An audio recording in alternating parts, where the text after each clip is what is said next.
Hello everyone, my name is Gilmovich from Real Property Manager. And hi, I'm Ken from Avvora Finance broker. And I'm Debra Beck-Mewing from Crave Property Advisory. We're here to bust the myths around the confusion, contradictions and the misleading information around property investing.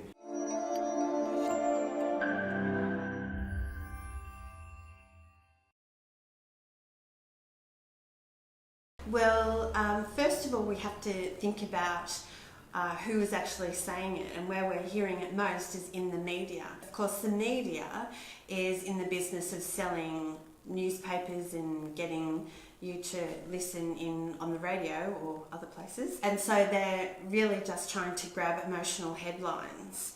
The other thing that they're doing is just using top line numbers. But really, in Sydney alone, we've got something like 800 suburbs.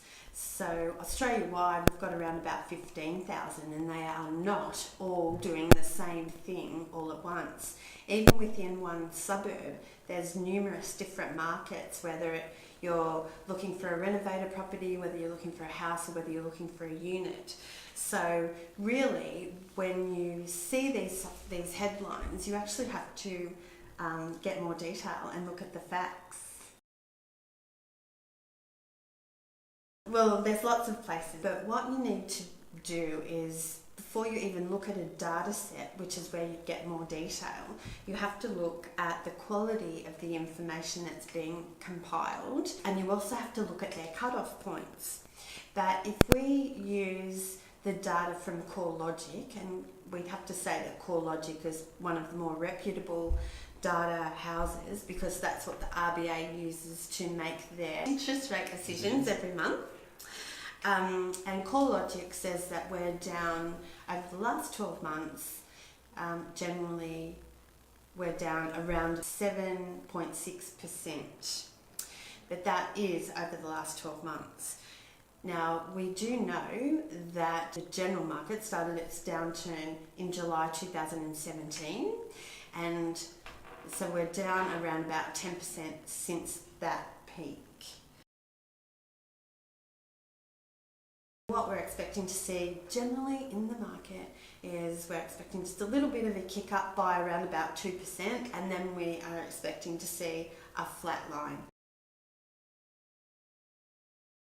I am not in the business of crystal ball gazing, so what I would be determining, being able to answer your question, I just go by what I'm seeing in the market, and there's a lot of people who are thinking that they've got an opportunity to buy before anything changes, so that if Labor does get in and they change anything to do with negative gearing or capital gains tax, which they are rumoured to be doing, they want to be making their purchases before those changes occur. Okay, so you've still got buyers making inquiries right now despite any probabilities of any policy change that the government's going to make.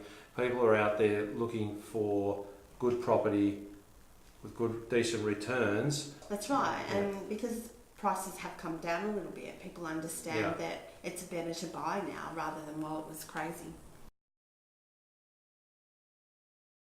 Previously, maybe a year or so ago, there was restrictions on investment loans, and they were actually harder, so LVRs weren't as high. You're also looking at the price increase, the differential between owner-occupied and investment interest rates, so that was something to kind of deter investors from entering the market. But these days, that's not quite the case. So the major hurdle, I guess, is borrowing capacity, which is affecting all owner-occupied buyers and investors, and that seems to be the major hurdle for anyone getting into the property market for home loans. One of the bigger problems that investors are kind of facing is around interest-only loans. So borrowing capacity is across the board, and how that's affecting applicants or home loan applicants is the scrutiny around general living expenses. So that's increasing what the minimum living expenses previous is just a declared amount stated by the applicant. So it's interesting in terms of how it's going to play itself out, because We actually don't know how much detail the lenders need to go into to kind of determine declared living expenses in there. So in this particular case, where you're applying, prior to Christmas or even post-Christmas, your expenses are going to probably look a lot different to, say, someone mid-year or early next year. Generally speaking, quick turnaround would be anywhere up to like 3 to 5 working days from lodgement to getting an unconditional conditional approval. But it was being pushed out to 7+, even further than that. And from my understanding, it was primarily caused by the uncertainty and the lenders trying to, figure out or feel their way around how much they need to determine the living expenses, because a lot of the information that's given is I guess guides. It's not very clean cut. So the information would be something like, make sure that you declare living expenses as correct. And that's quite a broad statement. Do you look back 3 months, 6 months? Do you annualize it? So it looks like they're leaning more towards 3 months. So it's good to definitely keep tabs on how you use your transactions accounts. The only real challenge for investment loans is the interest only. It's still a restriction on supply of interest only loans, 30% for new borrowers. Regulators just wanting to push borrowers and applicants towards principal and interest repayments. The reason why, and it hasn't been the case for a while now, and that probably was marked by APRA removing that 10% investment loan cap. So what they did was, about approximately 2 years ago, they put in a 10% cap restricting the amount of investment loans that could come out. They realised using the data that the investment loans were only growing by 5%. Yeah. So that's why they made that announcement a couple of months back saying, look, it's kind of hit its shelf life, it's probably time to pull it out. But it's done its job in affecting investment sentiment from the clients that I'm talking to.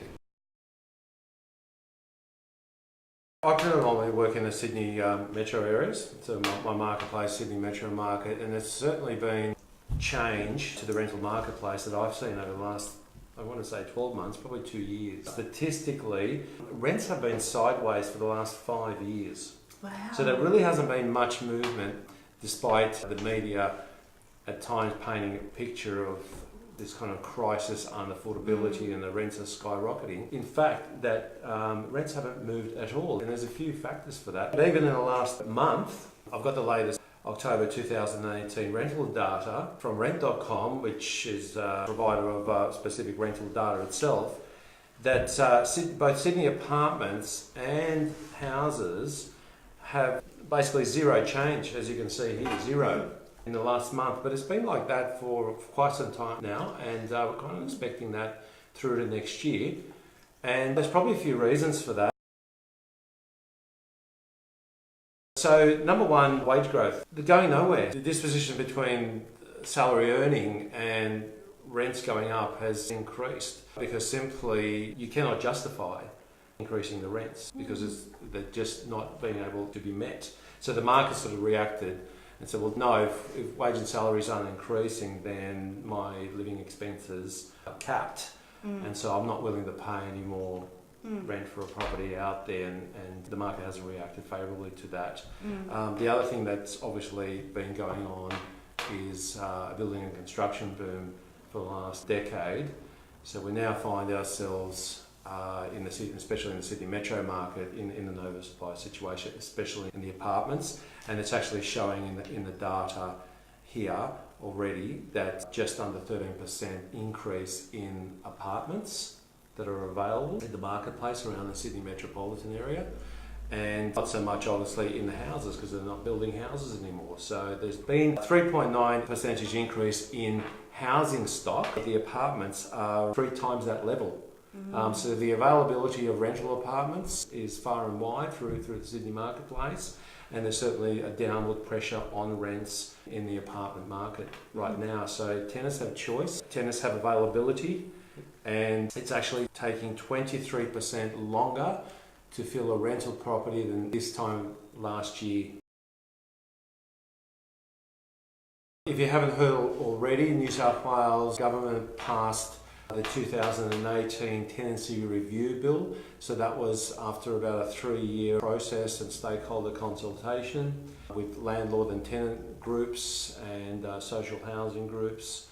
And they basically have tightened up the tenancy legislation pretty much more in favour of the tenants than the landlords. But this is always the case with such reviews. And so there's about 30 reforms in this review that got passed on the 25th of October last month through Parliament unopposed.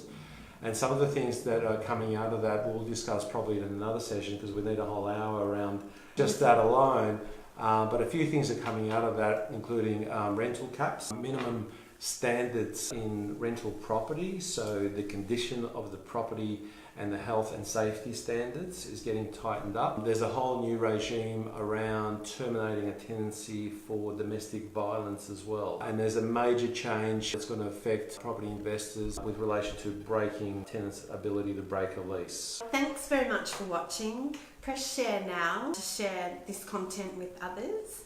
We'd love to receive your feedback. So please join the Property Mythbusters group and send us some questions or myths you would like busted. You can also contact us directly through our social media channels and we'll put the details below. So thank you.